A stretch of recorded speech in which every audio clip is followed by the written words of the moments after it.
Gandang hapon, nandito ulit tayo sa pangatlong araw. Ayan, titignan natin. Ayan, napanambak na, nalagyan sa sako.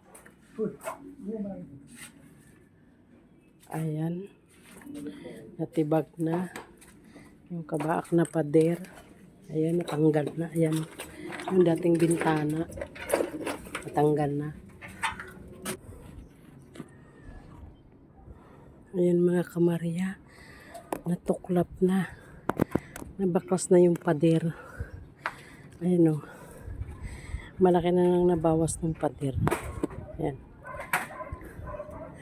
Tsaka na ano na din yung mga kalat. Yung mga kahoy nilagay na sa sako.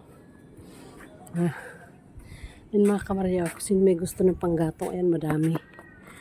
Ayan o. Ayun yung kahoy na panggatong nakatambak. Ang dami niyan, oh. Kunin nyo na lang dito. Binibigay ko na sa inyo. Kung gusto nyo kumuha ng mga panggatong. Ayun, ayun. Ayun, nabaklas na. Nakita nyo yung mga kamarya. Pangatlong araw nila ngayong gawa. Ayun, nabaklas na. Tinanggal na nila yung pader. Ayan. Umulan lang kanina kaya hindi sila masyado nakagawa. Kasi umulan. Yun lang mga kamarya ang ating update today.